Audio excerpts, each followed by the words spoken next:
其实他是到南京去，其实应该没问题，完全没问题。你的公众号的视频号新华博主。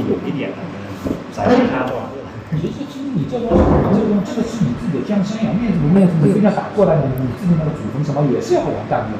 对吧？一样，结果一样的。你跟人家刘关公灭掉了，你祖坟也保不住的，你啥，对吧？没。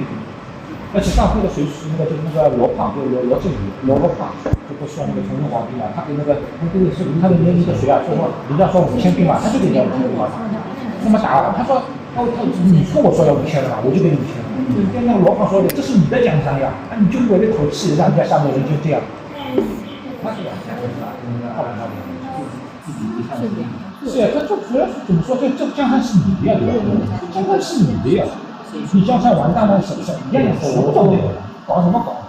女人、房子什么都没有，你搞什么搞？尊严哪里？你江山完了，你尊严不要说尊严，什么都没有。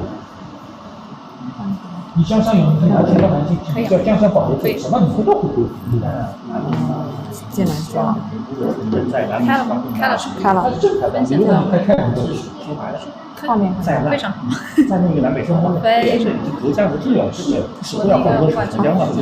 一半也可以。从南明他们那个也不就是那种，南明也是那种。你说崇祯如此4秒脸，这个人说这个脑袋有真人很偏激。他其实我觉得人家说他杀魏忠贤杀错了，我觉得他杀魏忠贤其实没有。魏忠贤其实没有杀错，他说弄钱这是对的，这是你这个皇帝刚刚登基，这个人要帮你搞，你位置被就是说你位置被你坐得住，这是最主要的。而且你没有威信不行的，肯定是魏忠贤到退休的时候杀的，也是能杀为啥？对的。你看人家他们就是杀魏忠贤，你杀魏忠贤。但是他们我看见人他说那个崇祯杀人嘛，我也是看的，杀人无中换嘛，为什么不说他被杀？但是你看他杀的很多人啊。我看过的，他其实也不是乱杀，很多人他其实他想杀谁杀不了，很多人就不听他话了，但是他手就手上兵权的，他就这样一些人，他其实也恨的，也是没办法那个安慰他，他也是杀不了，因为智商也不用，是，他智商有问题，对，他有对江南县他调都不了的，他其实也想杀，但是他不敢杀，他杀不了，杀了人家可能那边人家好对付，他不敢。他这脑子其实真的说的，真的性格这个不是机长，但是他就是没办法，他因为他是一个藩王嘛，他就继承的就是那个教育方式，他不是帝王的，他不是你太监方式那个教育，所以没办法。你放在投币城、安家店这种3王之类的这种家大问题，不需要你太多的参与，就是嘉靖别搞乱糟糟。嘉靖他有那个对吧？他是有那个他兄弟陆炳。陆炳肯定的，陆炳帮他救了他，国里把他救出来。陆炳还就是那个大国里，有可能是连贯成烧那个赵子龙，把大半对他其中就消失，陆炳把他背出来。那个时候那个很大是谁要从他的北京到我们，就是他陆炳把他整治这个军队里面，没有就那个北京没有骚乱嘛。陆炳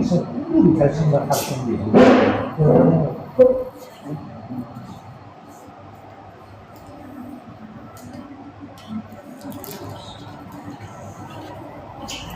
如果天启皇帝不死的话，明朝也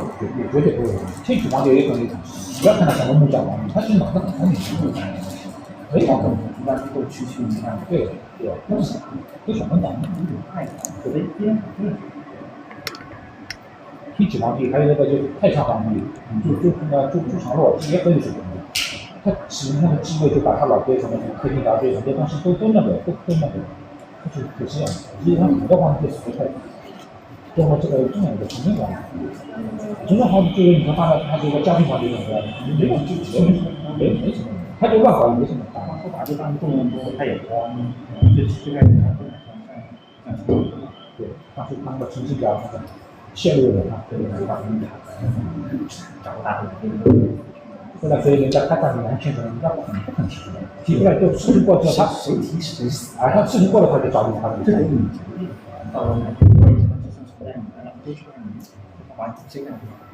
就是像那个生活就会，人家照也长的嘛，没什么，很正常的，回来还有一个。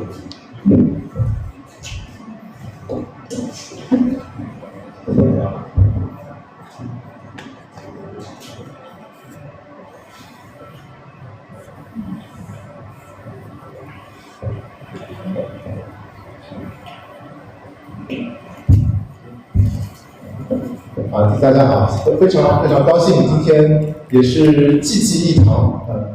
对我来说也是一件非常荣幸的事情，因为我读书期间是在隔壁的那个上海社科院，那个时候呢，我就经常就是蹬那个车嘛，就是过来，其实也只有几分钟时间，过来看书买书。那个时候呢，就是令我印象最深刻的一件事情，就是我那辆自行车被偷了，我停在这边。就停了一天，然后第二天过来的时候已经没有了，所以书店是到时候我结束之后联系我。但是呢，也是特别有一个非常荣幸的，就是今天也在这里，就是同样一个地方，就是我几年前在这边一直看书的这个地方，能够和燕山高克老师一起同台一起来对话，然后听他来给我们讲讲当时间遇到张居正。张居正燕山道克老师呢，就是你们可能很多读者没有听过他的名字，但是可能非常可能读过他的书，因为他的书呢也是已经是著作等身了。像前几年有一本非常有名的，就叫一本那个心学圣人王阳明。在这个时代市场上卖的非常火爆的，也是我从小看到大的书。对吧？就是除了这本书呢，其他还有很多，比如说不只是历史类啊，还有像张国荣的传记，还有呢卡内基梅隆的一本叫什么？人性的弱点，那是有翻译，对，也是燕山高克老师翻译的，这本书也是非常火爆的一本书，对吧？还有最近的那个燕山高克老师主要的关注点是在明朝4大名臣，其中一位就是我们今天要介绍的这位叫张居正。那我也不多说，就把时间留给燕山高克老师，让他来给我们系统的讲一讲。大家好，我是燕山高克。就是今天5月4号，就是非常感谢大家抽出那个放假时间、离长假时间来听我这场分享会吧。今天又是特别是5·4，但是5·4也是情人节。就是这张居正呢，就是他为什么选择在5·4讲这张居正？其实我可能也是自己有意的选择吧，因为张居正他确实经历了一个从小镇青年到国家重臣的他一个转变过程。他这个过程呢，我个人觉得还是非常励志的。可能对我们千万的普通人来说呢，可能多少都是会有一些启发呀，或者一些感悟吧，就是能用他的事迹能让我们自己的生活呀，我们自己的学习啊，可能就是说能变得更好吧，是这样的。下面就开始我正式的分享。当徐阶遇到张居正2代名臣的薪火相传。这个我选的这个题目呢，也是为了感谢咱们上海嘛，因为大家知道徐阶是咱们上海的名臣，而且他正好他跟张居正之间有着非常深刻的渊源。我个人感觉吧，就是如果没有徐阶的话，张居正就很难取得这样的成绩。实际上，当然这个是见仁见智的问题吧，就是说。我个人是书里表达这样的观点，就是说，其实我这本书里头其实也多处写到徐阶，也表达了就是说，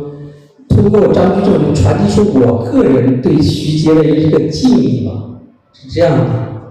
他2代名臣却做到一个薪火相传。这下面是个提纲，这是个提纲，就第一部分就是讲述的是张居正如何从一个文青。从一个愤青成长的一个改革家。这张居正他的一个简介吧。张居正他其实这个人就非常有意思。他小的时候他出生的是一个小城市吧，荆州，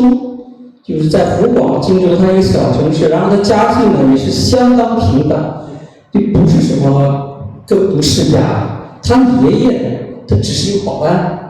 就想就是如果就自己家庭条件很好的话，爷爷不会去干保安的话，那确实，当然说职业不贵贱吧，但确实。他是一个军部，他之前最早就是他的祖先张光宝是个军户，但是到了他爷爷那边，他们家实际已经脱离军户了，脱离军籍成为民户了，是这。但是就说张居正他身上可能确实有一个红巾军，部分传承了红巾军身上那种血液吧，是这样。他确实张居正性格中有楚人的那种刚烈的那种血液。年轻的时候就说张居正他从小就属于那种小镇青年学霸，就是别人孩子，就是而且呢他的学习自觉性是非常的强的，就是不用别人父母去督促啊，他的成绩都非常好。哎，你呢？我还是这样做是就是那我暂且跟他讲，再问一下我可能就是更喜欢暂且跟他交流。就是张居正他的年轻时候就是非常比较耿直吧，就是属于那种不藏有事儿不藏着掖着，他就是这样，他就对史就是特别是当时是严嵩专权吧，当然严嵩大家都不太陌生了，就是他的很多事情就是或多或少的通过小说呀、通过戏剧大家都知道，那就是明朝一个非常排在前面一个大奸臣，他就是对严嵩专权、虚阶级的相当不满，他就愤然请假回乡治学。但是人呢，就是总有长大的时候。这以前就有一个他哲学家说过嘛，就说是30岁之前如果不是个左派，他会怎么着？30岁之后如果还是个左派，他又会怎么着？他有这样一句经典的一句台词，张居正可能真的是应验了这句话。他在3居6年的时间里，他就体会到了这个政坛的残酷和作为一个政治家的不容易。就是他徐阶他的老师嘛，嘉靖37年回到北京之后，他就坚定地加入了徐阶的阵营，就成为了徐阶的得力助手，而且就是徐阶把他视为接班人。后来呢，他就通过陈六世书，他开始了自己的新政。最后是取代了高拱，他开启了自己的全面新政。张居正新政的主要内容，这就是他实际上在他10年新政之内，他的取得成绩也是非常突出的，主要就是这几个方面。考成法就是政治方面，就是考成法，就是虽万里之外，朝下夕奉行，就是大大的改变了那种官场人浮于事的现状，大大提高了行政效率，这是非常难得的。在经济上，它实行了清账和一条鞭法，就是特别是这个一条鞭法特别重要，它就是在中国历史上第一次把所有的赋税和徭役都折银征收，这样就是大大的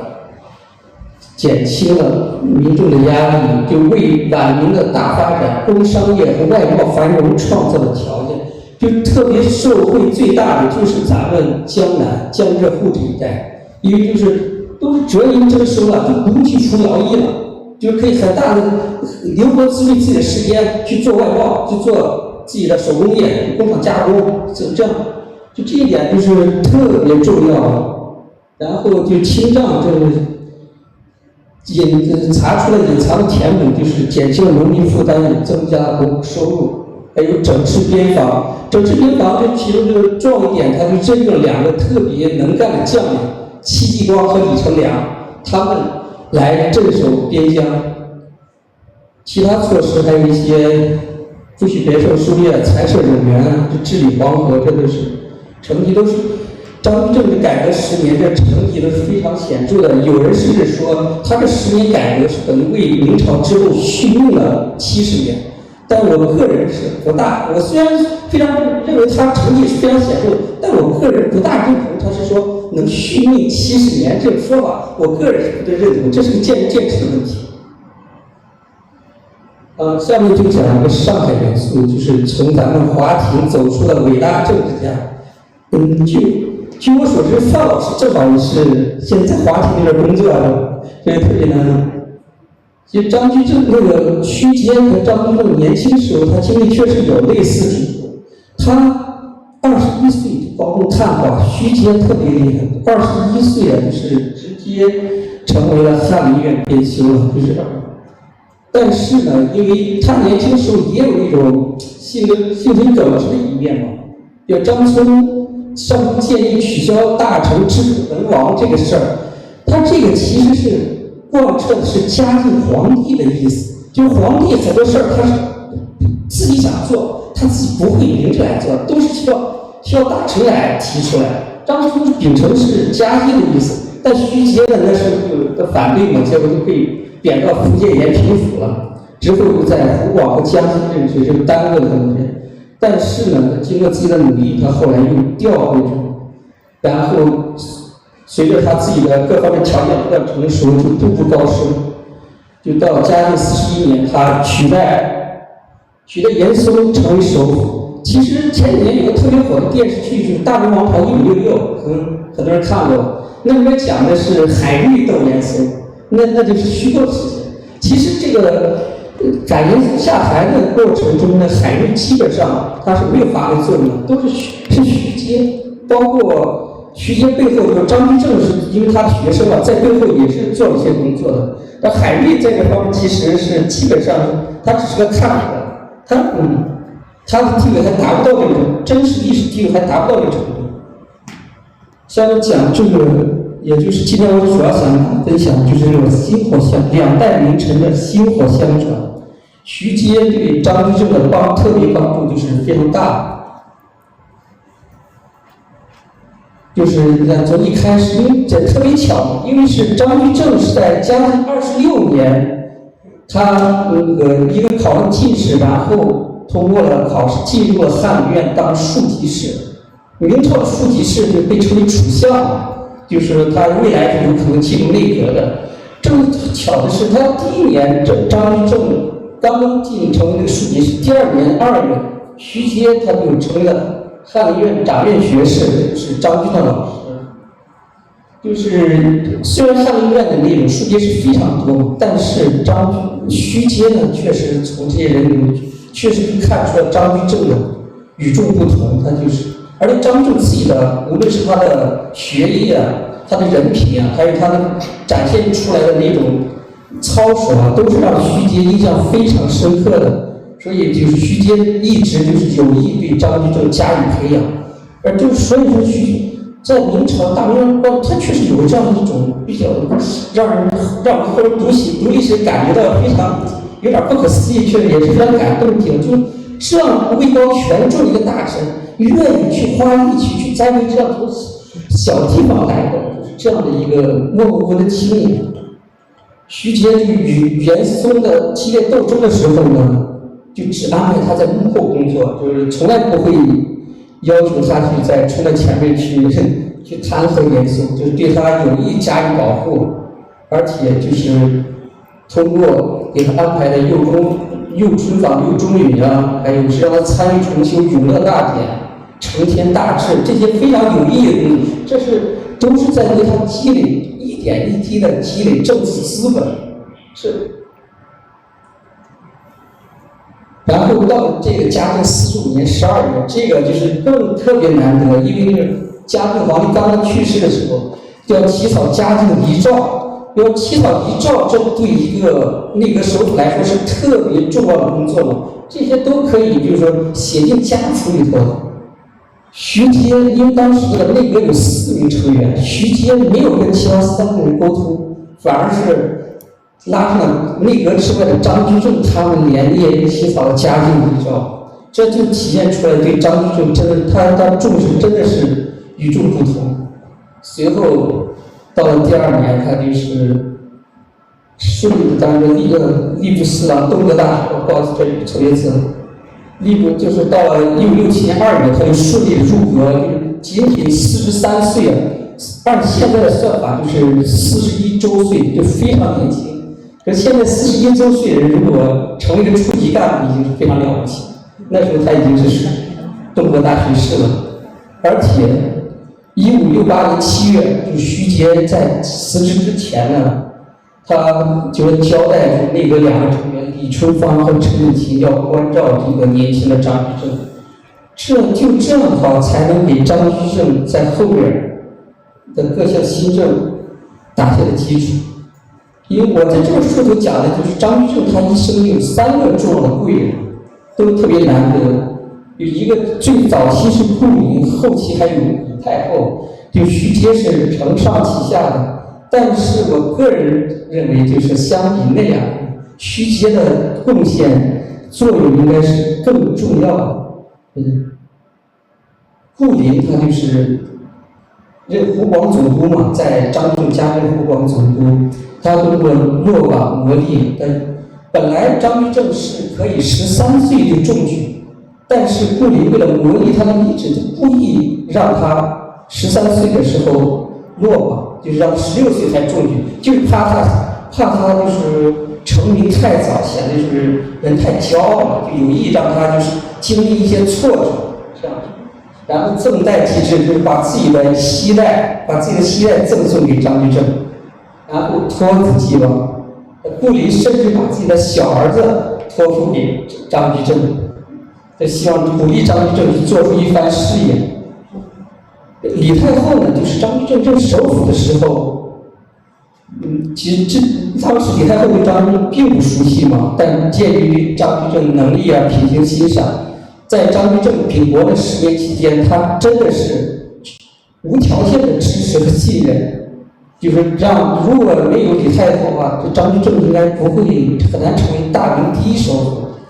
这就是后面就是很多野史的作者呢，就是难免就猜测了，说他和张居正之间会不会有一些特别的情愫啊？但是相比之下呢，徐阶的作用反而是更重要的。因为就是没有顾灵的话，张居正凭借他自己的强大的考试能力，他还是会中进士。没有了李太后，张居正依然能够成为首辅，因为他那时候已经是重臣了嘛。但是呢，徐阶在中承上启下说，作为张居正在翰林院的乐师，就是不仅将他从翰林院编修提拔为右春坊右助理监国子司业，还特意安排他担任了誉王朱载垕的讲读官，这就是让他这样的一个政治安排对他的日后的成长非常关键。比如起草师政诏书和纪律诏，就是如果没有徐阶的话，张居正成为大学士的概率就是相当有限，就是之后那些改革措施更是无从谈起。所以我个人在书中表达观点就是，徐阶应该是这3个贵人中间最重要的一个。所以张居正要非常感谢徐阶，当然也要感谢培养了徐阶的上海。当然说张居正他是一辈子没有来过上海的，但我自己有幸来到上海，我也是向各位读者表达我自己的感谢了。谢谢。继承与超越，从局部修复到再造经，这就是说两代名臣他们的新政还是有所差别的，就2个人的施政方针也是有所差别的。在权术上，徐阶呢，其实应该算是一个更老练、更成熟的政治家，但是呢，他被人称为甘草和老，他就是给人感觉就是处事老道，显得过于圆滑。另外一位名臣呢，大家也不会陌生，是高拱。高拱他就是可能走向另一个极端了，他就是锋芒毕露，就是谁也不怕得罪，结果真是得罪了很多人。张居正正好是处在徐阶和高拱这2大名臣中间，他行事比较稳重，所以他的成绩也是更大一些。徐阶在改革上，他主要就是做了一些修补的工作。搬到严嵩之后，平反了冤案呀，把很多人恢复到提拔到岗位之上。然后，但是他总体来说，他这些政策呢，就是缺乏一些大手笔吧，就显得太常规了一些。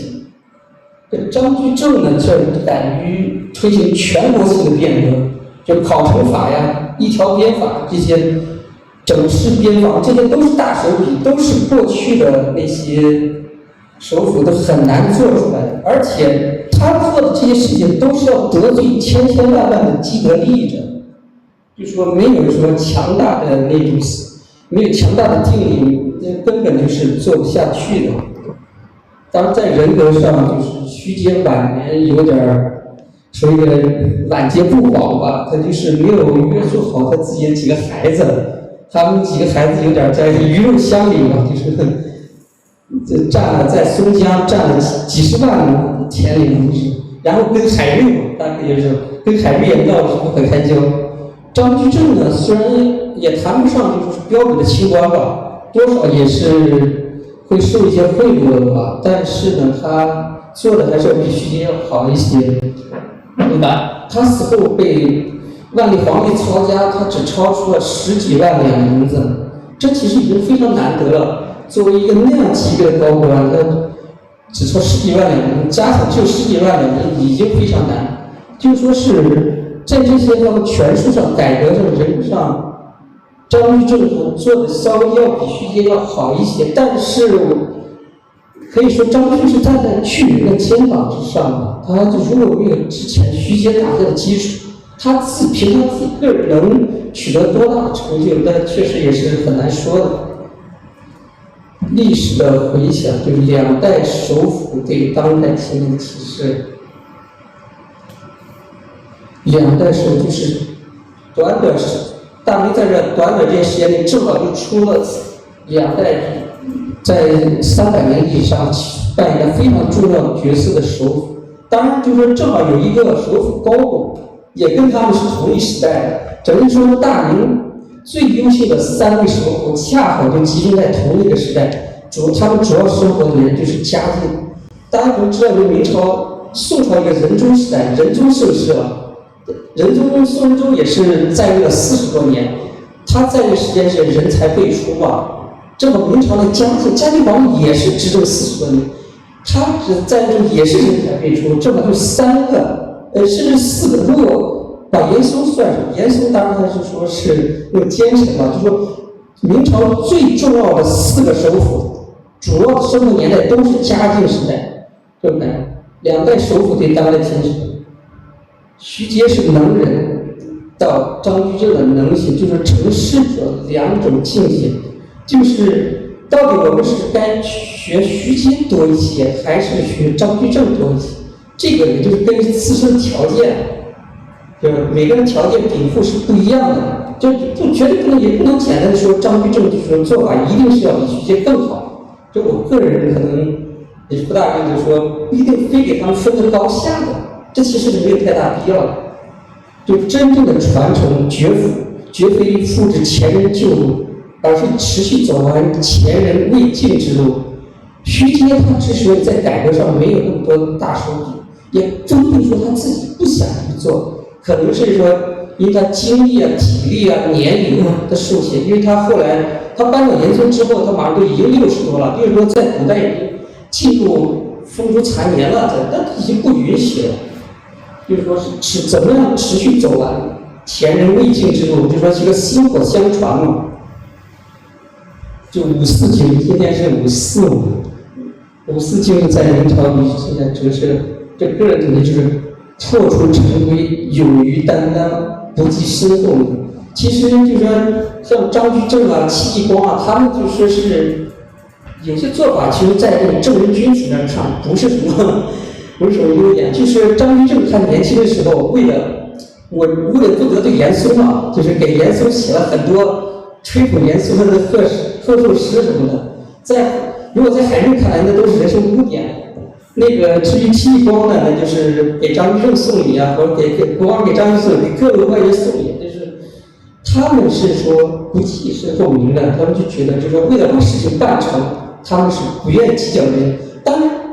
因为这件事情对咱们这今人的可能就是也会有说或多或少也有一些反思。当然，我们不可能像现在的条件肯定不允许我们去像张居正、严嵩这么做，但是就是说他们这些过程的经历呢，多少会对我们有所反思，有所触动。就说是有时候也不能太计较名节，就是说就道德洁癖吧，有时候确实不能太过于计较。今天我主要分享的就是这些，就是跟张居正和徐阶的薪火相传。对，下面这个范老师，咱们谢谢大家。范老师还可以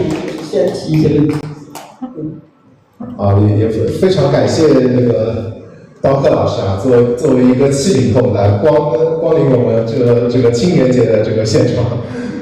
因为我今天正好也是作为一个读者的代表，也是正好近水楼台。我先谈一谈我自己的一个观点，就是就我发现今天来我们这个现场的很多都是有很多小朋友，也有很多大朋友。我们现在我们之所以来这里，肯定主要一个原因就是我们对这段历史感兴趣，我们才会来这里听我们这样一个活动。但是我们现在处在一个变化非常大的时代，我们获取历史资讯的一个消息，一个途径其实是非常多的。我们不只是来看不只是通过书，可能也会，比如说我问 AI， 我这个张居正这个人怎么样，AI 可能给我们巴拉巴拉给我们哔哔一大堆。另外或者还有很多 B 站，还有一些上面的一些那些视频或者课程，就很多的。但是我们为什么要看这样一本书呢？我觉得主要一个原因，还是因为就是书本身能够给我们带来一个系统性的一个思考。这个是和我们网络上的一些东西是有很大不同的。我觉得，比如说我们在讲张居正，我们现在可能像知乎或者微信公众号上面会怎么是在怎么谈论张居正这个人呢？他们往往可能会说，就是张居正导致了大明朝的灭亡。这就是我印象最深的。为什么他这么说？他是因为张居正他那个就是开创了一条鞭法，让这个整个明朝的赋税体系从实物走向白银，而明朝的灭亡正是因为就是白银的短缺而造成的。所以他有这样一个简单的逻辑，就是张居正的变法导致了明朝的灭亡。但是实际上这个是根本不是这个样子。但是只不过就是我作为那些人，作为一个短视频的博主，一个新媒体的博主，我需要流量，我需要有一个非常大的非常大型爆炸性的这样一个标题，或者一个非常爆炸性的观点来吸引读者来点击我这样的一个短视频，或者点击我这个文章，我才能获得更多的关注。所以我会有功利性的目的是来提出一些这样一些似是而非，其实我们从专业角度上觉得非常有问题的这样一个观点。这可能就是我们读一本书的一本书，它至少是经过三审三校，第二就是经过一个作者的系统性的，或者说是不带功利性的这样一个写作而产出的这样一个东西。说到就是张居正这个改革嘛，就是我觉得他有一点，其实刀客老师刚刚也讲到，就是他开创了一条鞭法。或者说其实我最近也在看这方面的一些资料。一条鞭法本身它其实不是张居正开创的，他在张居正他真正秉政之前，像比如说像海瑞，他本身他对，他也是在那个江浙地区，他在部分的开始施行一条鞭法。但是其实站在他这个角度上，就是我其实不由得有这样一个疑问啊，就是如果没有张居正的话，那明朝历史会怎么样？如果没有张居正这个问题其实是一个开放性的问题了，就没有比较难。我个人就是说，其实我刚才跟各位读者交流，我是不认同，就是说是张居正为明朝续命多少年的。就是如果就算没有张居正的话，换一个就是说能力相对差一些的大臣，是吧？他这个明朝也不会在短期内灭亡，是这样。但是呢，可能就是说那个江南那个经济工商业外贸的发展应该就达不到当时的规模，就是说明朝也成立不了那种白银帝国嘛。这个就是跟张居正一条鞭法是关系非常大的。而就是换了一个大臣呢，他就可能就是他的施政方针可能就更接近于徐阶，就守城嘛，就是把它守着不出事儿。然后就是明朝也是在它这现有基础上，可能是缓慢的向前运行，把那些毛病就是各种矛盾是还继续积压着，但是向前可能还是能发展几十年。但是张居正他做的是非常好，但是最大的遗憾就是张居正的生命只有10年，因为他58岁去世了。如果他是在上天再给他10年的生命，那这个给我们想象力就太大了。他10年，他按照明朝他最关键一个问题，他做灭亡最大的问题，他就是三峡得罪了农民嘛，而且就是收入最高的那些工商阶层反而是从他们没法有效的征税，就是说，只有在明朝这么多名臣中，只有张居正他的能力魄力，以他的班力，他才能完成这个工商税收的改革。这个就很遗憾，就是张居正在世的时候他没有实现，他之后的历届首辅包括皇帝更没有能力解决这个问题，这就是这埋下了明朝灭亡的种子。但是这个锅就应该由张居正来背。问题就是他死得太早了，这个谁都没有想到，就像那个很多时候就是像隆庆皇帝，这隆庆皇帝36岁去世的时候，才给了张居正独揽大权的机会吧。就很多事情偶然性很大程度上影响了历史。就张居正58岁去世，他确实也不是一个特别正常的年龄，因为严嵩是88呀，徐阶也是活到了81。徐阶还是在张居正死之后2、3年，但万历10年。到第2年，他是张居正158年去世的嘛，徐阶是1583年，因为张居正158年时候，张居正就还特意给徐阶写了80寿序嘛。这是徐阶看到这个80寿序的时候，他已经张居正已经不在世了，所以读到这个，我自己也是有点真是不知道怎么形容，确实咱们生命确实对于这个这么一个优秀政治家过于残酷了。对，我同意，我同意高老师的观点，就是我觉得关键就是张居正在那个时代，他做了这个时代最应该做的事情，就是把这个明朝的财政进行一个货币化的改造，因为在那个时代，它本身一方面就是它的商品经济的一个非常蓬勃的发展，另外一方面正好就是也是处在一个新航路开辟的这样一个时期，就是大航海时代，也就是在张居正刚刚秉政的那个万历元年的时候，就是西班牙人刚刚在马尼拉建立了第一个殖民地。第一艘来自墨西哥的大帆船，就是从马尼拉过来，就是把大批的这个白银运到了这个地方，也就是从万历元年这个时代开始其实就是从万历元年这个时代开始啊，就是大批的美洲的白银源源不断的进入了中国。而中国也正是在这个时候开启了它的这个白银化的这个浪潮。而这个货币的白银的货币化带来了一个什么样的影响？这其实我觉得是我们应该下一步更应该关注的，就是我们农民很多农民他从此以后不需要再通过缴纳实物来能够完成自己的赋税义务了。那这样的话，就是他可以除了种田之外，他可以干更多的事情。比如说他去那个进城打工，对吧？那也就是这样子，就是明末的一个商品经济，也就是这样一步一步的这样发展起来。对，这个确实对于明朝中后期的经济发展起了非常重要的作用。其实很清楚，明朝是一个特别特殊的年代。一般的朝代就是走的都是一个这种山字这样的经济，但是唯有明朝它可以走出一个 M 型，因为就是到万历时代，它反而经济就是达到最高峰，这在历朝历代都是之前没有的，它就是跟这个张居正这个一条白银化改革有关系。但至于说是后面白银短缺造成了明朝灭亡，这个当然这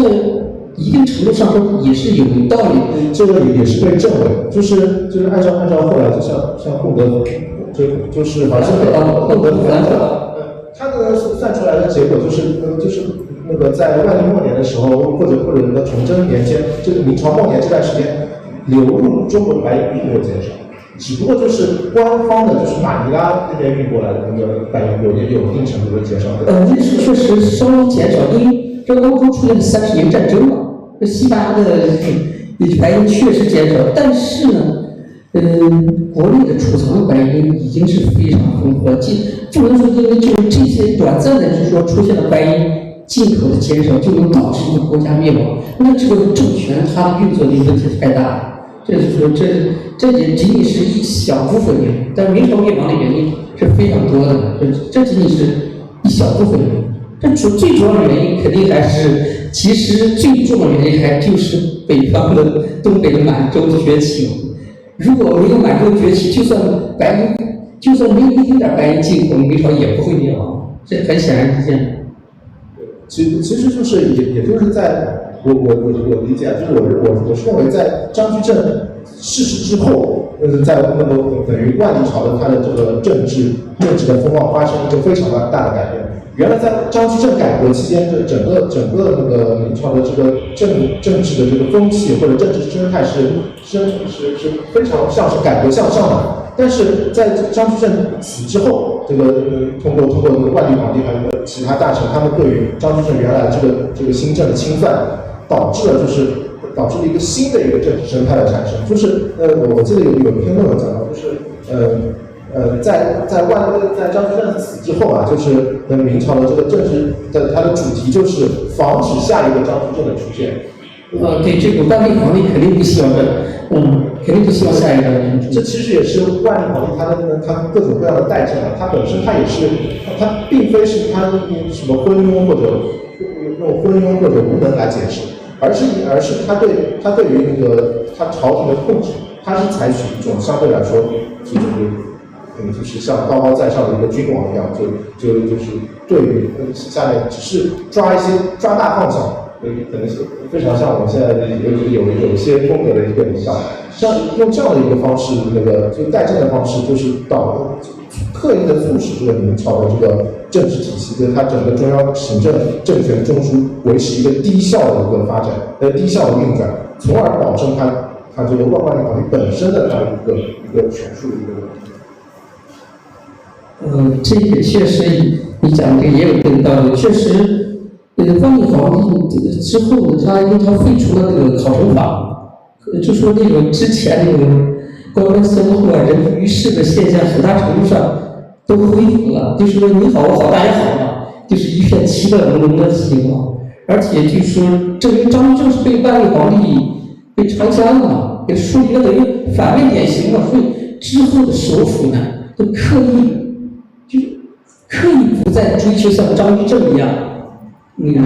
那么大的魄力，就说什么事儿都听皇帝的，什么事儿他就不愿意自己去拍板啊，就是不跟皇帝唱对台戏，就万历喜欢怎么样就顺着他，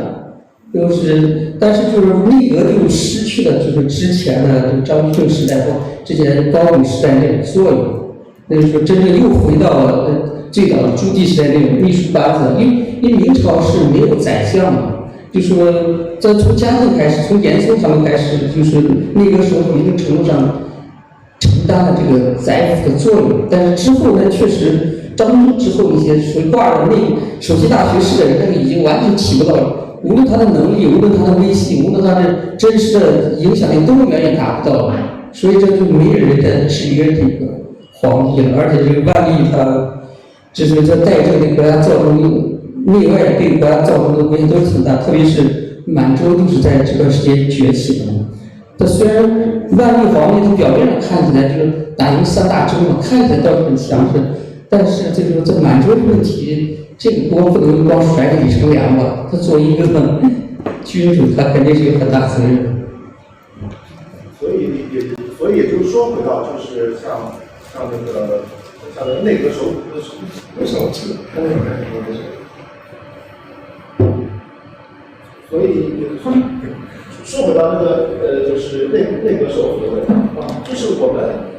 往往说有些人是奸臣，比如说严嵩，像那个徐阶他们是县城，但是我们衡量他们那边往往是说奸臣更加贪污腐败，或者更加什么。但是实际上我们往往看到，就是张居正他本身他也存在一定的贪污的，徐阶更加他的这个贪污的这个行为更加严重。那么您觉得就是我们为什么要衡量就是我们为什么要把这个历史为什么要把这个历史人物分成奸臣和贤臣，或者他们两个的区别到底是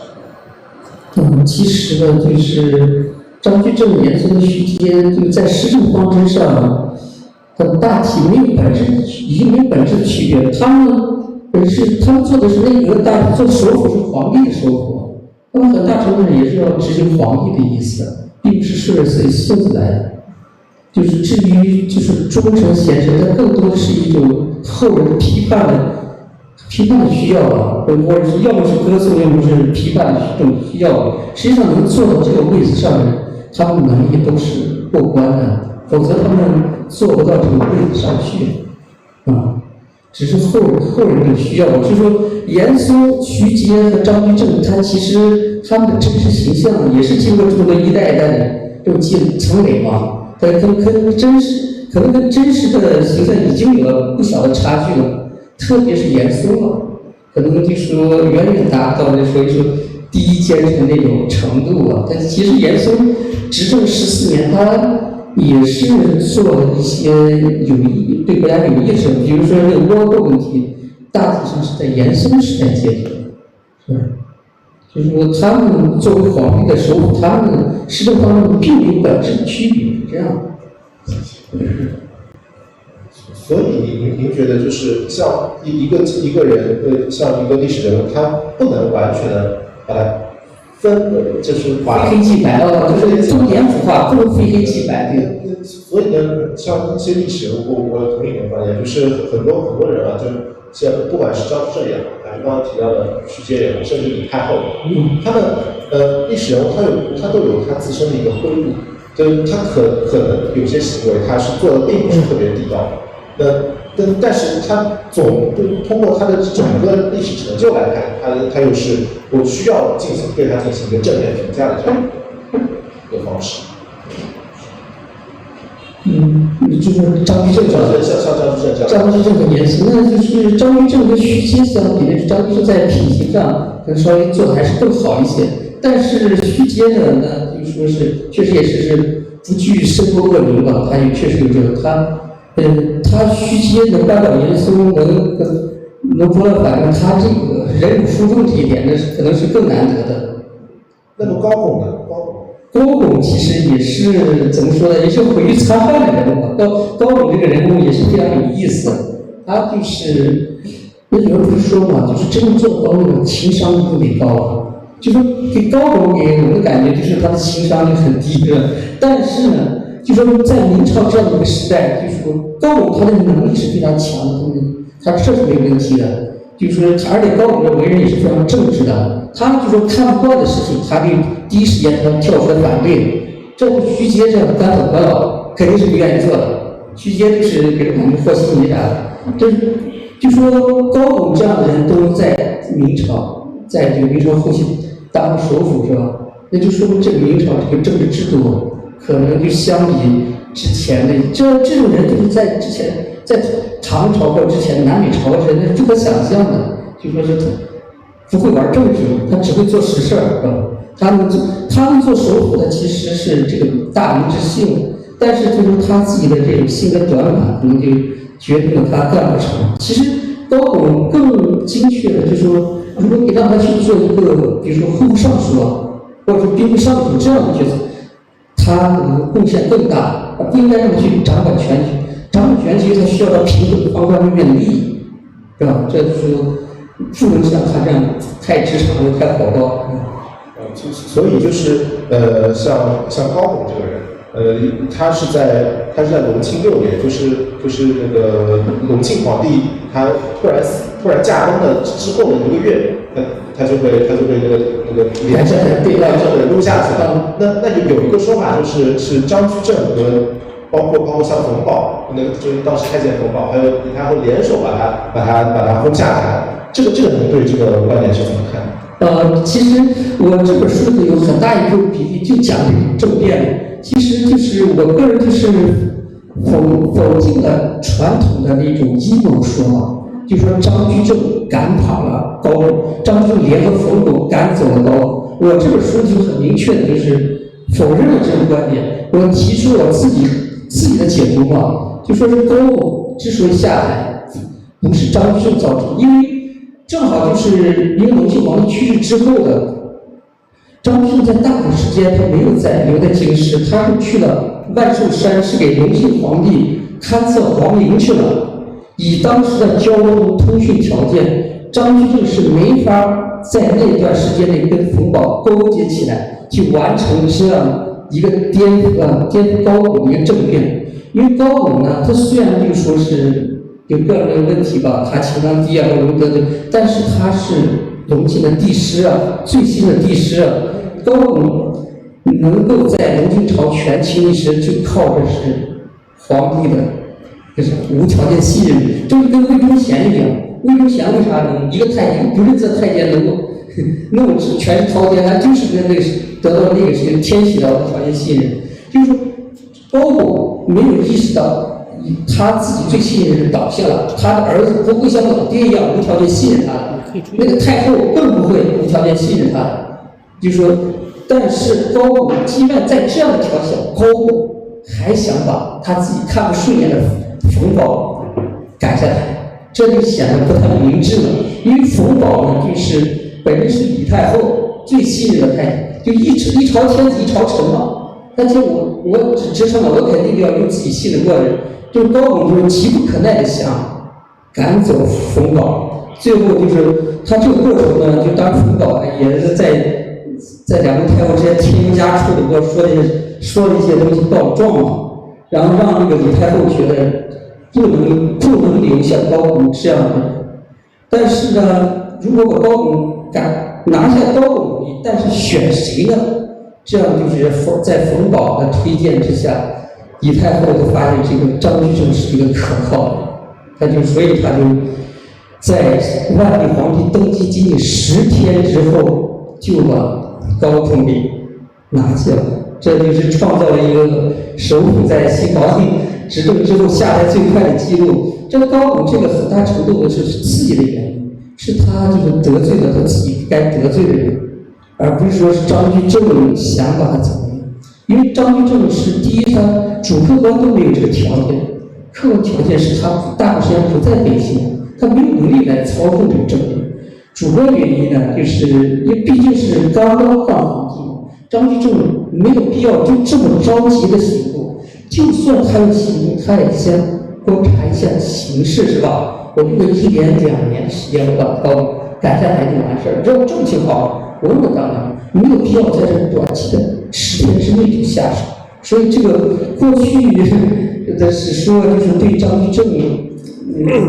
的形象或多或少可能有一些歪曲，或者怎么说那个也改变吧，就是这跟历史真相还是有差距。我个人感觉，我现在的解读可能更接近于历史事实吧，是这样的。也是欢迎跟各位读者交流，就是我自己说也不一定对，这样只是说给大家提供一种新的从另一个角度来对这场政变进行解读吧，这样。那这个刀客老师的话，主要也是等于说是从我们现有掌握的史料基础上得到了这样的一个结论。可能更多具体的，可能大家到时候购买这本书之后会有更多的了解。那说到买书嘛，因为我个人我也读过你很多书，我因为由此而成为了一名黑粉。之前我在私下或者还有当众也经常说过刀客老师，就是您写过很多传记嘛，很多都是从一个人的小孩子开始，就是开头往往是说随着一声啼哭，什么张家、李家、王家的那个什么全家上下都松了一口气，那其实就是我可以这么说吧，这是您就是写一个人的传记的一个套路，这是为什么？我不是这么想，肯定还有区别的。区别，对，这是我非常武断的一个当然不好的。我写传记从他出生写起，也是有我自己的考量的吧。因为就是现在就是传记，它是可以贯穿一个人一生的一个纵向的。就是我们现在看了很多那个非虚构历史，它是讲一个事件，它可以说横向的，是吧？就把横向跟竖向结合起来，这样了解一段历史或者历史中的人，它可能是更全面、更具体。比如说很多事件重大事件，比如说像大家讲3·25之战，或者是说是南京之墙，就是钱谦益投降啊，这些重大事件，我们如果不了解这个在这些重大历史事件中起决定作用的那些人物，他们的性格气质是怎么一点一点的形成或完善的，那么我们就很难对他们做这个决定做出这些有更多的理解，更全面的理解，或者对这个人物产生更多的共情，就意识到说人物生活在历史之中都是有历史局限性的。再说，在我们今天看来，很多古人就是他们行动可能在我们现在人都不是很好理解。但是如果我们把自己置身于当时历史现场的话，就发现他们这样做肯定是有他们的道理的。所以就是我特别愿意去写传记嘛，就是能够真的是把他性格气质怎么一步步走向他最辉煌时点那个样子，就是这个过程就描述出来，这样。而且就这种传记呢，可能对青少年读传记对青少年帮助确实也非常大的，因为就是看着他们是特别像张居正啊、徐阶啊这样的人，包括严嵩其实也一样，都是从非常平凡的家庭是吧，一步一步走向那么高不可攀的位置，这对于我们自己选择人生道路，对于我们选择职业、工作、城市，这其实或多或少都是很有启发的。就是我们肯定是达不到张居正和徐阶那样高度，但是呢，我们可以从他的这些新闻历史中吸取一些对自己有利的地方，就是做自己说对自己最有利的选择。这一点我觉得是读传记可能是一个非常重要的作用，可能比那种简单的那个实验室更有利的地方，他们起不到这种作用。对，这其实就是我跟刀锋老师之间的区别。就是刀锋老师可能之前写的是传记，我写的是一段时间的通史。我就是站在我的视角上来看的话，就是可能我想了解一个。我想要呈现的是一整个时代，这个时代里面就可能有很多大人物也好，小人物也好，就是你可能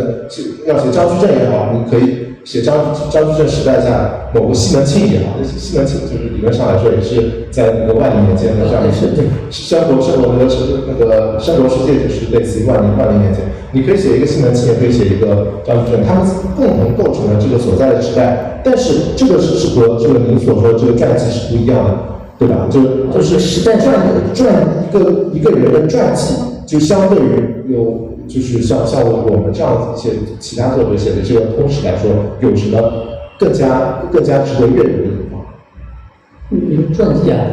一个时代的历史人物的传记。就是其实写一个人的传记呢，就是肯定也不是光写这个人，他一定把这个时代的风貌，把这个时代变迁还是要展示出来。比如说张居正那个嘉靖时代跟隆庆时代那个是不一样，到了万历时代又是另外一样。就是嘉靖是包括他们面临内部的问题、外部问题都是有变化。就写传记其实也要写出整个时代，不是说你也知道，后来很多传记为了吸引读者，就是说不抹合他的时代。但其实我觉得这种做法，个人感觉画蛇添足了吧。就是你写一个人物，他一定把这个时代风光要展现出来。这样就说，你说你写张居正，你不可能不写徐阶，不写海瑞，你不可能不写就说北鲁南倭，这肯定要把时代展现出来。这可能就是我们现在这个时代，可能是一个出版业的问题，对吧？这个出版业可能喜欢跟这个，你就觉得有一个人物可能不得劲，你可能还要写汉武帝和他的时代，是吧？王安石和他的时代一定要这样有一个。这个当然，这样数据当然落后，但是我个人感觉这可能有点画蛇添足了，那肯定还是都是要写出来的，不可能就说我写一本张居正就光有张居正了，说徐阶、海瑞什么那些李成梁啊、戚继光都不写，那是不可能的事情。对，其实我感觉我之前读这本书也是觉得，就是你这里写的也不只是张居正，也包括像徐阶，还有他同时代的高拱，还有其他。高拱、严嵩啊，这都有。其实也就是这种传，其实稍微改有，你就把它小说事情去掉是吧？就如果专写他入仕之后那件事情，那也可以说什么大明王朝呢，什么风云之类的，就是当然这个名字可以改，就是也都可以变成。其实把这个变成一个事件史，其实也不是多难的事儿。但是我个人可能愿意写传记，因为就是希望把它概括他的一生，就让给读者清晰展现出来，他是张居正是怎么一步一步从一个小镇青年变成这样一个大问题首辅。我觉得这个传记的魅力还是不可代替的。就像李宇堂先生当时《苏州传》的才会那么大的一个奖金，那其实，您之前也说了，就是徐阶和徐阶之后，就和上海有一个联系的人，就是徐光启，对吧？徐光启是您下一步的那个主要写的一个人吗？我之前已经完成了明朝4大名臣的传记嘛。可能就是暂时我自己也非常荣幸，可能就是目前国内完成这4个人传记的作者，可能也只有我一个人吧，就是刘伯温、于谦、王阳明和张居正。他们恰恰就是生活的年代不同，然后他们各自的赛道，就是各自的最突出的特点也不同。刘伯温就是谋士的典型嘛，他辅佐朱元璋夺取天下，做到谋臣的极致。然后于谦领导了北平保卫战，就是在兵部尚书这个岗位上，他做得非常突出，还是主导了军制改革，这对明朝后期的军事发展也是影响很大的。王阳明他是创立了新学嘛，就是说张居正的那个一条兵法是为明朝中后期的经济工商业发展创造了物质条件。那个王阳明的创立新学，就等于为他的明朝后期的发展，就是从精神层面创造条件，这可能是一个相辅相成的。这就是他的，然后他们4个人就是在4个领域都做了极致，但是恰恰是徐光启可以提供他们4个人没有的，那就是世界眼光，一个是世界眼光，还有是科学家精神，这是中国传统士大夫特别缺乏的。而且正好徐光启生活年代是明朝快接近灭亡的时期，比张居正又晚了几10年。如果我写呢，把徐光启作为第5大名臣，我等于就是真的是从刘伯温到徐光启，整把明朝这300年就串起来了。也就展现的真的是他从一个封闭内向的王朝，到最后是在处于大航海时代一个不得不受到国际冲击的一个王朝，这个王朝特质也能通过这5部书给展现出来。所以我是对这个因为徐光启这个我现在还没写嘛，但是我希望就是说不急着出版，我希望多花几年时间，多搜集一些资料，就是说希望保证这本书能够经得起，就是无论是专家学者还是更多读者的就是批评指正，就是说希望它能成为一部我自己的一个代表作吧。所以我来到上海，其实为什么这几年经常来上海，我主要目的也是为了搜集相关徐光启的资料嘛。我也想，因为徐光启正好是2033年是他去世400周年，我想这个无论是上海市或者相关一些单位都肯定要好好纪念。就是我也希望把自己这本书作为一个小小的礼物吧，就是献给徐光启，是献给上海吧，是这样的。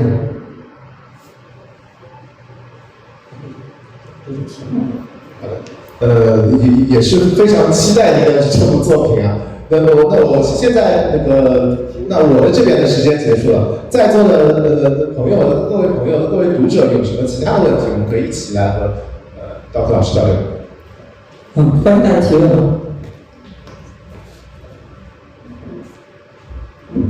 大副老师，我看您的介绍里面，您是800里集团是陕西人是吗？我也是陕西人，所以我也比较喜欢读史。然后我在读那个明史的时候，我在思考就是张居正包括一条鞭法的时候，我就想到一个问题：当一个我们一条鞭法主要是用白银来征税，可以简单的来说是这样一个情况。那么对于江南这样的地方，它的对外贸易比较多，它的经济成分比较充分的一些地方，那么白银征税它肯定是对他们解放了人的生产力。那么说，对于像一些不发达的地区，当时不发达地区，比如说像陕西。像更偏远的地方，那么说从白银征税的话，就会有一个，比如说当地以农业为主，他自己丰年白银征税，他贱卖谷征税，农民伤农，然后荒年根本就没有那么多产量，更买不起那么谷去交这种税，所以最后到明末，我们知道明末最后的就王的一个标志是李自成，来自陕西的朝王李自成攻入了北京，然后让崇祯皇帝呢，他为了不负天下，他自己吊死在了眉山的那棵歪脖子树上。那么从这段历史来看，你是怎么看待说，当时如果张居正再能活，比如说10年、20年，他怎么样去修补他这个一条鞭法可能出现的漏洞？就是说，对于经济发达不均衡地区的是一个什么样的情况？对于当地可能会出现一些比较残酷的酷吏，会是什么样的情况？而最后给广民带来了一个非常不稳定的一个局势，他会有什么样的举动？做一个这样的假设呢？谢谢。这个问题提得非常好，也是非常有水平。就是其实可能很多读者可能对明朝的陕西多少有点误解了，不知道您听说过陕商没有？陕商就是说明朝的陕西，就是说是不要看陕北啊，陕北那是军管地带，陕北是军管，就是说明朝不是编了一个9镇嘛，9镇中有4镇在陕西，就是陕北，就是说那边的他们的经济主要是靠军人嘛，军统那是靠政府来经济，但其实上关中的经济是相当发达的。就说陕西商人他做的是各种像茶叶、布匹啊，各种生意，他也是畅通全的。就陕商在明朝，它实际上是可以和晋商、徽商相提并论的。这可能过去这个可能就容易被读者忽视的一个问题吧。就最近几年，可能相关的研究也是非常多的。就是其实关中在明朝的时候，它是经济并不差，因为在明朝可能咱们现在看是吧？就陕西关中可能跟咱们沿海，特别跟江南差距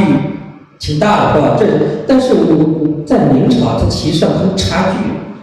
没有那么大，而且从税额的话，就从税额就能看出一个经济发展，一个地区经济发展大致水平。那至少关中的税额呢，还是这比不了江南，但是比什么广东啊、湖广还是要领先。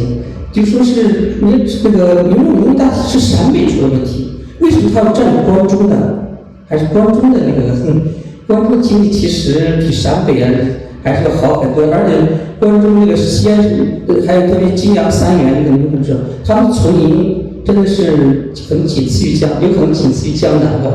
是这样。就说并不是说像现在很多都是想象的明朝陕西也是非常这吃力添这问题主要是在陕北。就说李自成起义，他其实并不是农民起义，他后期李自成主力他就是陕西4镇边军，他等于是陕西4镇边军的造反，是这样的。谢谢。对，我也想补充一下，就是我觉得其实有部史料是还是蛮重要的，就是叫万历会稽录，就是这个是以万历6年的那个财政数据来编成的这样一部，就是等于一个整个明朝的一个财政总账。这里面呢，它其实可以看出来，它其实我们说是一条鞭法，它其实很多东西还是以实物为正义的，以实物作为纳税的。那其实区别就是在于它那个像一个税目在每个地方它实际是怎么样的，要根据它实际的情况来。就是我们有些时候往往会觉得就是会把古人当成一个思维简单的这样一个动物。那实际上呢，古人他对于很多一些具体的问题，他都会采取一个相应的这样一个便利化的这样一个发挥能动性的这样一个方式。变通方式，其实我觉得更重要的一个问题就是刚才也说到那个，就是张居正死得太早了嘛。他其实他的张居正新政，他其实是在一个过程当中，到他死为止还是没有完全完成的。比如说像那个就是政府的那个就是财政信用化，比如说那个同时期的荷兰它已经开始探索出那个就是政府公债或者国债这样一个机制，但是在明朝就是在万历后期，它并没有形成这样一个机制，一直到那个好像是崇祯末年，崇祯16年的时候，那个时候好像当时是那个有一些大臣他都建议以那个江淮的盐客作为一个抵押来发相应的这样一个公债，但是这个时候明朝已经马上就要灭亡，已经没有这样一个机会了。其实这就是因为明朝在张居正死之后浪费了这样一个这么几十年时间，它本身它有一个就是继续维持发展这个新政的这样一个机会，但是可能这个历史的窗口期就被明朝给这么浪费掉了。人亡政息嘛，就是说他新政很大措施是被废除，但是一条鞭法是保留下来的。一条鞭法，但是现在很多措施被废，就是说有点就是这样太可惜了。张居正死后就没有人再把他的新政的路再延续下去。就刚才像那个壬辰战争啊，壬辰战争之后我们要那个明朝要征收倭饷，然后努尔哈赤出来之后要征收辽饷。它同样还是以传统的这样一个税收征派的这样一个形式来派发出来的，并没有一个更发挥就是政府的这个信用机制的这样一个形式来发展。这其实就是还是维持就是维持了原来那种因循就事、因循就义的这样一个政治传统。对，其实，在那个明朝后期，很多人可能就是有一些经济学者可能就是坚定于想这个国债啊制度那些雏形，很多或多或少跟那知识分子他已经有构思了，但遗憾的是就没有变成现实，而且就是张居正死后也不具备这个条件了，确实啊，这确实也是非常遗憾的事情。哪位读者？还有什么问题？行，这女士下来。那个，我想跟老师求证一下嘛，就是之前那个网上有传说，就是那个许嵩斗倒了许阶之后，然后就是那个许阶斗倒那个严嵩之后，可能就是野摊嘛，然后摊出个许家慧来嘛，然后他们说那个因为许阶姓许家慧那个许光启他也姓许嘛，就想了解一下，就是有没有这种可能是明面或者是暗面他们之间是有什么联系的呢？还是说仅仅是个绯闻传说呢？你说徐阶和徐光启的关系？对。他们两人都姓徐，但他们没有交集。没有交集。徐阶人是在松江府啊。徐光启他只是上海县啊。咱们上海历史很有意思嘛。在明朝时候，上海就是说上海只是那个松江府下面的一个县，那个松江府的府治是在华亭，在松江，在华亭那边，就说上海是。等于是人家的郊区，在明朝是这样的，但是到现在都反过来了，松江是变成了咱们上海的郊区，咱们这个徐汇区是市中心区嘛，这变化当然主要还跟1843年的开埠有关嘛，这个咱们跟那个咱们离黄浦江这边更近，这是一个变化。就是徐阶、徐光启他们都姓徐，也都是明朝非常重要的大臣。但是他们之间是没有关系的，是这样。真是这样。徐家汇是徐光启。对，徐家汇是得名于咱们徐光启。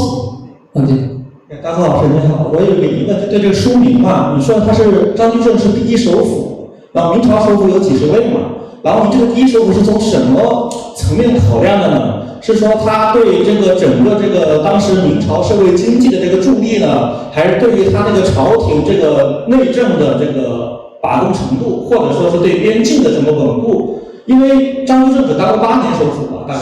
啊10年10年首府。然后我的疑问是，你这个第一首府的评价是怎么来的？是说你是私下给他们这几个层面？第一是想问你从哪几个层面考量这个第一怎么评价的？就是比如说哪个层面占很多分，你这么评价的，或者说还有第二一个就是等于说张居正说的第一首府是不是说他可能就是等于说是明朝的排名第一的政治家？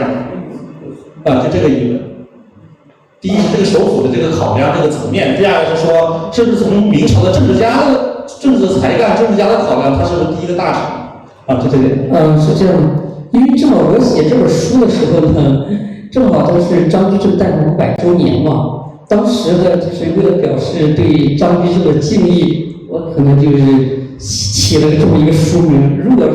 今年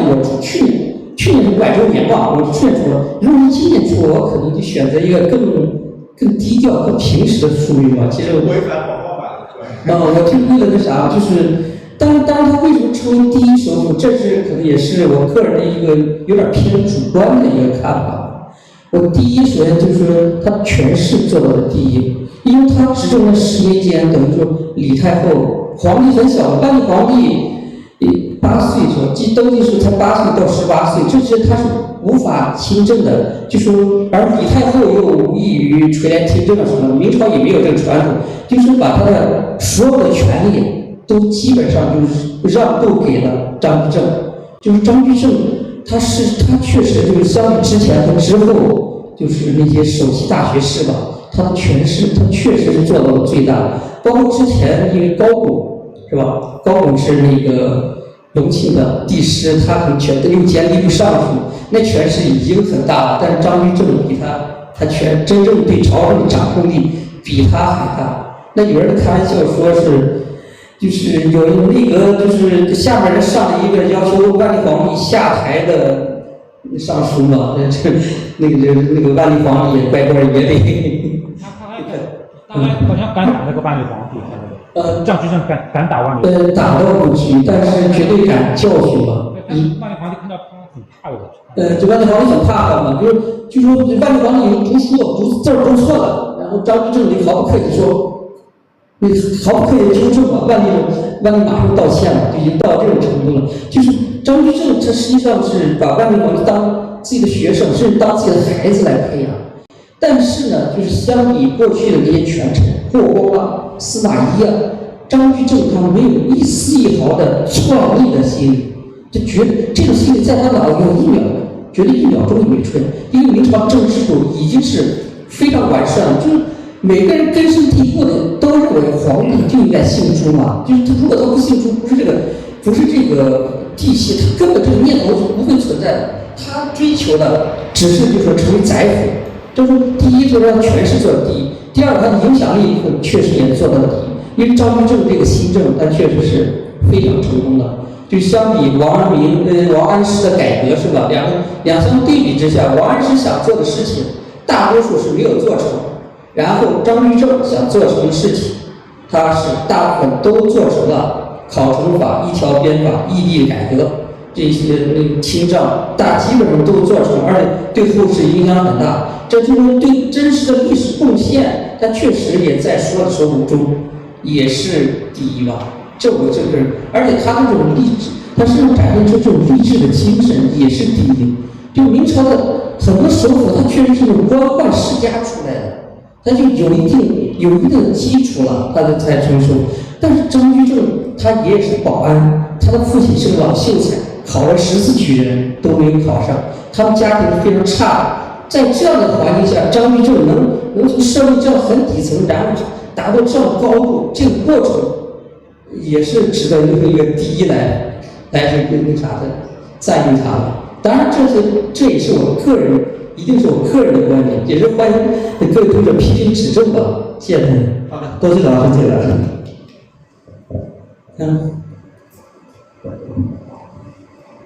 还有吗？其实这也是从他的一个首府的权势上来讲的话，张居正也是可以排第一的。在张居正之前和之后都没有比他权势更强的一个。这一点确实是这样，可能也是这个时机吧，历史契机放在这儿。还有哪位？老师，我问一个别的小问题啊，刚刚关于陕西那个，希望以后还能跟您讨论，因为我们知道那个1556年陕西关中大地震以后，整个关中受到了很大的重创，包括后面边镇的一些收入还是有些问题的。但是我想问另外一个问题，我们知道张居正感觉是一个被鸡娃从小鸡到大的这样的一个人，因为他也有自己的天才一方面，然后他的父亲的本身的资质又不是很出众，然后他等于感觉不像很多人讲的，就是小的时候有很多像王阳明啊那些人，很小的时候有一些非常有意思的故事，他感觉就是一直在父母的鸡娃，因为是父亲鸡娃，他读书，考试考得很好，然后知道没考好了再去考又考得很好这种状态。那后来他带皇帝的时候，我们作为他是不是也是用他那种鸡娃的状态跟皇帝来相处，然后最后导致他整个人在人去世以后，他整个的家庭受到了清算。我们知道他的家庭被清算的非常的惨，这是不是也是跟他从小的时候受到那种家庭教育那种鸡娃的状态，他用这种状态来激皇帝，最后得到了皇帝对他的一个清算是有相关的？谢谢。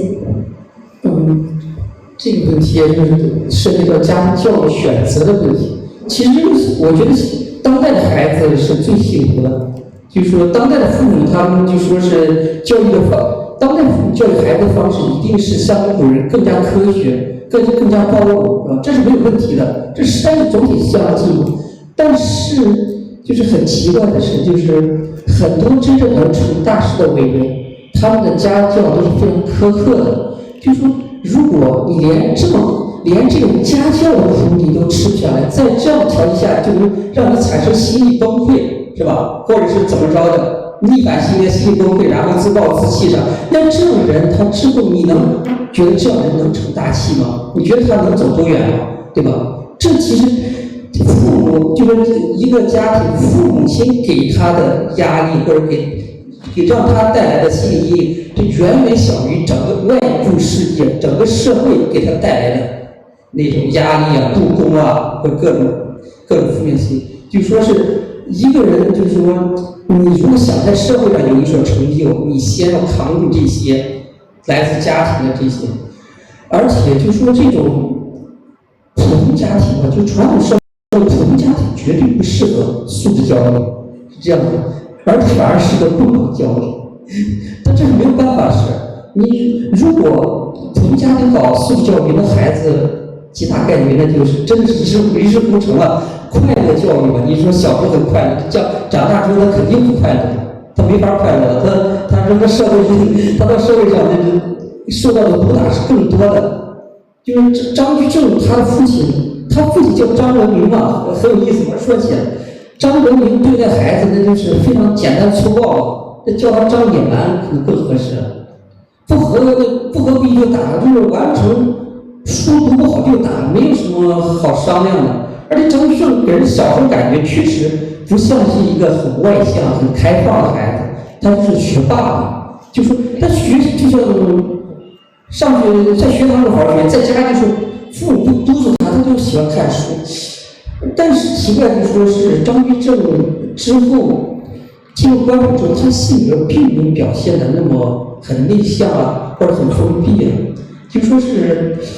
这个一个可能跟他天生素质是有关系的，另一个反正张居正他个人的心理也是非常强大的，而且他有意识的让自己变得是吧更加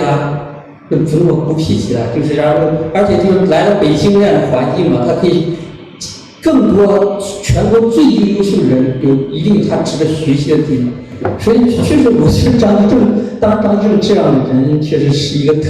一定程度上说是一个特点，可能换一个人是吧，就可能小时候就会默默无闻，就他父亲本身，他连考了14举人都考不上的人，还就整天对孩子提供不了什么真实的帮助，只会完成不了的就打，而且他的教育肯定也是比较很那啥的，简单粗暴的。但是就说越是这样，反而越显得张居正的不容易。就说这样，就是他成为这个第一首辅或者第一政治家，一定程度上也是实至名归的吧。当然，我们现在的父母肯定是教育孩子，肯定是有更好的、更科学的、更那个啥宽容的方法。但是就说张居正的经历，就是不光给孩子，可能给你的父母多少也会有所触动，就是说怎么样去帮助孩子，就是更好的成长。帮助孩子成长的过程，可能也是在帮助自己成长。这个说这讲过程，谢谢。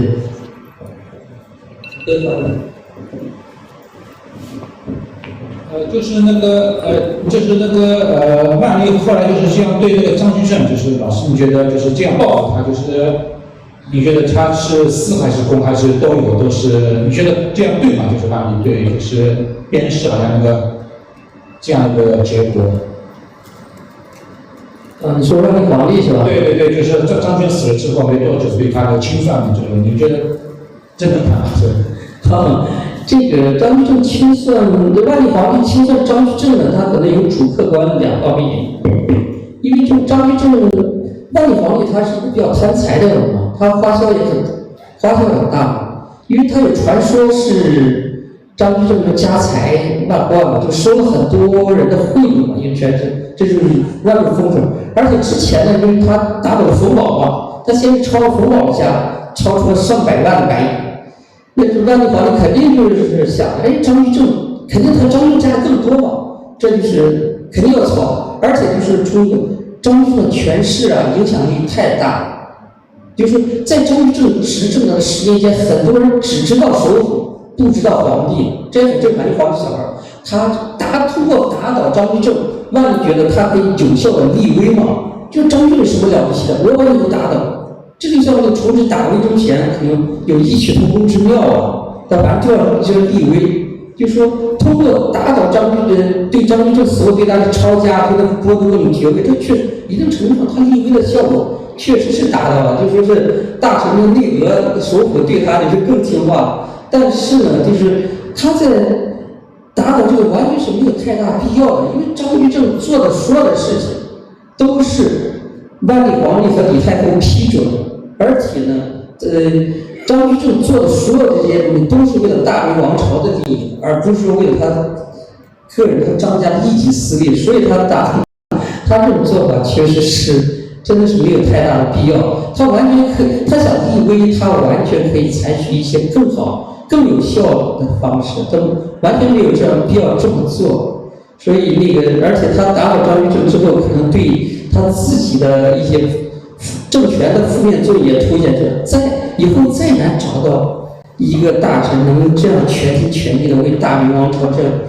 殚精竭虑去着想，就是这样的影响和这个政权的长久发展，这确实是得不偿失的。他完全可以把张居正树立一个典型嘛，让鼓励更多人，就说是像张居正一样忠于大明，而不是说像张居正一样掌握那么大的权力。他这样做就可以了。所以这还是他统治艺术的问题吧。谢谢。老客你好，我是和你们在一个群里的我叫贺山庄逍遥，咱们是约的。好，你好，虽然是第一次见面但是我觉得我对您还是挺了解的，也是很佩服的您的写作的态度非常的严谨。非常严谨，因此出来的作品都是可以成为精品。就是咱们台湾对。对，我觉得是的。所以呢，我前2天在余姚王阳明故居，然后也拍了照片发在群里的视频，有您的大作《王阳明传》我不知道那个是不是盗版的，我知道您那个书给盗版的很厉害，那可是正版的，那是正版的，那最好。那么咱们回到这个话题就大明第一首辅张居正那么我记得这位先生刚才提的一个问题就是包括梁先生刚才说的第一，咱们说的第一吧。当然第一这个我是充分理解您用第一这个词可能有您的这个考量我也不是赞同。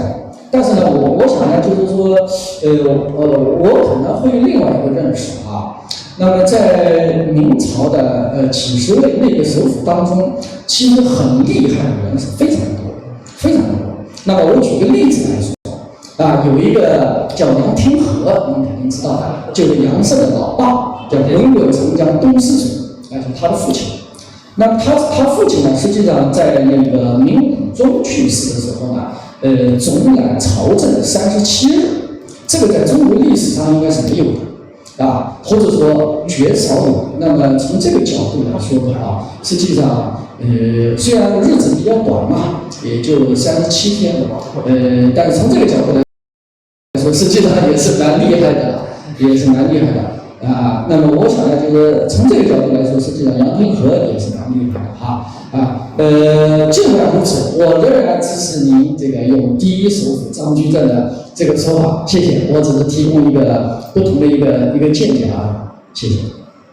那您的问题是？我没有问题，我就交流一个观点，我是刚才接着这位先生和那个梁熙元的这个话题，第一首辅，对，我观点第一是表示支持这个用第一首辅，第二呢，就是我有一些个人看法，可能杨廷和也是蛮厉害的，也有用第一也是可以，总揽朝政37日，相当于是叫代皇帝。是这样，这是本身是见仁见智的问题。我这个是我表达的我个人的观点。是，我也是为了纪念，就是为了纪念500周年，我是起了这个题目。当然这个也没有标准答案。谢谢。抱歉，差不多。行，还有什么？那我们就做个结尾啊，就是结尾我也就简单说讲两句，请大家待会儿马上过来，有个签售活动对吧？就是这个书我之前也读过，也是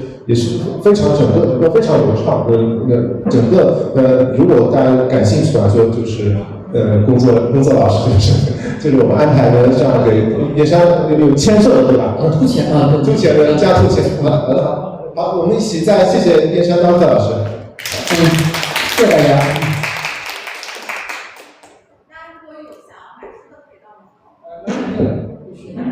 我们今天是给大家活动优惠价是8折的啊。不用8折。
是啊，有什么理解的？